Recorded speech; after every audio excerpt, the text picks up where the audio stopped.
Shalom saudara-saudari, bertemu lagi kita di dalam Rhapsody of Reality. Ajaran Pastor Chris hari ini bertajuk Lagu-Lagu Roh. Ayat pembukaan kita diambil dari Efesius 5 ayat 19 yang berbunyi, dengan berkata-kata kepada diri kamu sendiri dalam mazmur dan kidung puji-pujian dan nyanyian rohani sambil bernyanyi dan bermazmur dengan hatimu kepada Tuhan. Haleluya. Saudara-saudari, fasa nyanyian rohani dalam ayat Injil di atas bermaksud lagu-lagu roh. Rasul Paulus merujuk perkara yang sama dalam 1 Korintus 14 ayat 14 hingga 15 ketika dia bercakap tentang menyanyi dalam bahasa roh. Menyanyi dengan roh, sebab jika aku berdoa dengan bahasa roh, maka rohku yang berdoa, tetapi akal budiku tidak turut berdoa. Jadi apakah yang harus kubuat? Aku berdoa dengan rohku dan aku akan berdoa juga dengan akal budiku. Aku akan menyanyi dengan rohku dan aku akan menyanyi juga dengan akal budiku.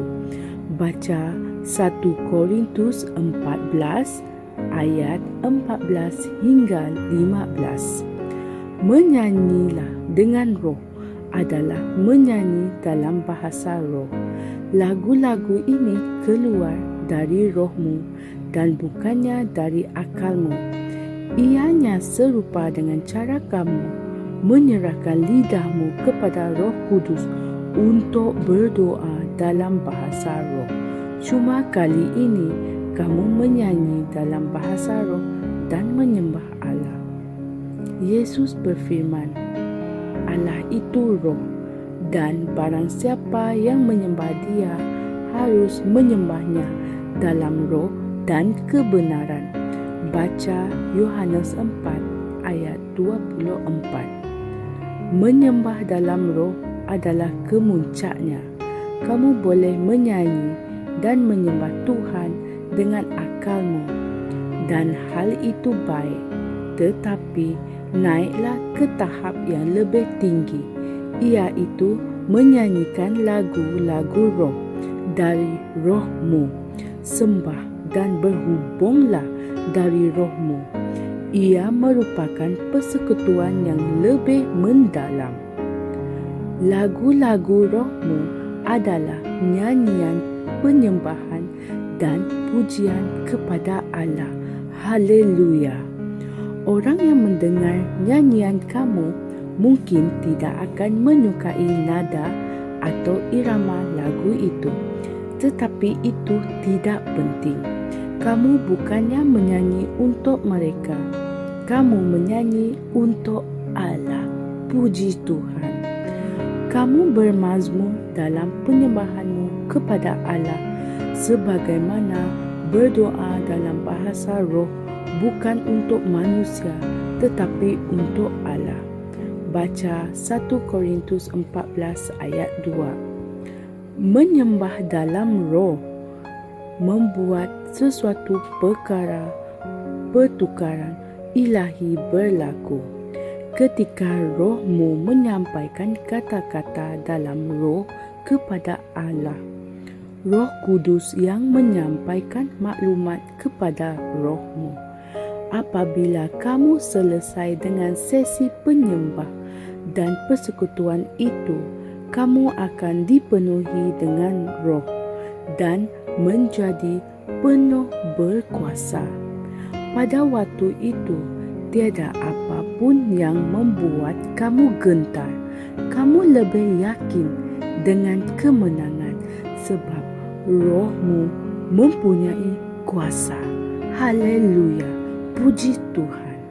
Saudara-saudari, dalam Filipi 3 ayat 3 berkata, Christianity adalah kehidupan roh yang dijalani dari dalam keluar. Oleh itu, belajarlah untuk menyembah Allah dalam roh, dengan rohmu dan melalui Roh Kudus. Kerana kitalah orang bersunat yang beribadah kepada Allah dalam roh dan bermegah dalam Kristus Yesus, dan tidak menaruh kepercayaan pada hal-hal lahiriah. Haleluya. Saudara-saudari, mari kita berdoa. Ya Tuhan yang terpuji, kemuliaan-Mu memenuhi bumi dan kebenaran-Mu berkuasa ke atas bangsa-bangsa. Haleluya. Kebesaran dan keagungan adalah milik-Mu. Kekuatan dan kemuliaan ada di tempat-Mu. Engkau telah memperindahkan hidupku dan mengurapi aku untuk menyatakan kasih, belas kasihan dan rahmat-Mu. Aku akan menyanyikan lagu-lagu kasih-Mu yang abadi dan lagu-lagu kesetiaan-Mu yang tetap. Terpujilah nama-Mu selama-lamanya. Haleluya. Renungan tambahan kita diambil dari Yohanes 4 ayat 23 hingga 24, Mazmur 150 ayat 1 hingga 5, dan 1 Korintus 14 ayat 2. Sekian perkongsian saya pada hari ini, sehingga kita bertemu lagi pada hari yang lain. Kami percaya saudara-saudari semua telah diberkati dengan perkongsian firman dari Rhapsody Reality. Bagi sesiapa yang ingin menjadikan Yesus Kristus sebagai Tuhan dalam kehidupanmu, kamu boleh mengucapkan doa ini bersama dengan saya. Ya Tuhan Allah, aku mempercayai Yesus Kristus, Anak Allah yang hidup dengan sepenuh hatiku. Aku percaya Dia telah mati untukku, dan Allah telah membangkitkan Dia dari kematian. Aku percaya Dia hidup hari ini.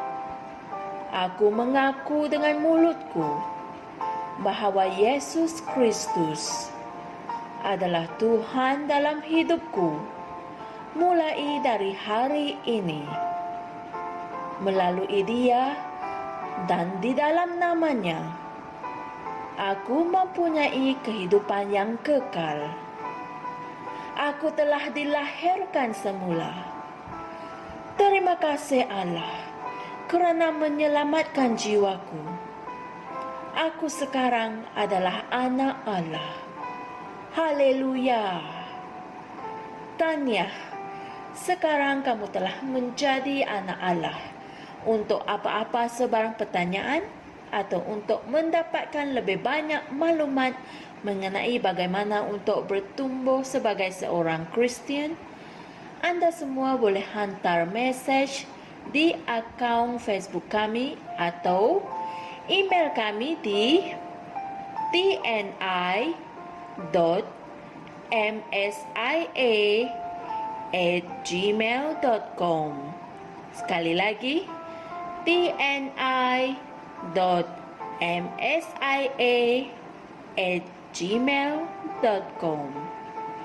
Tuhan berkati anda semua.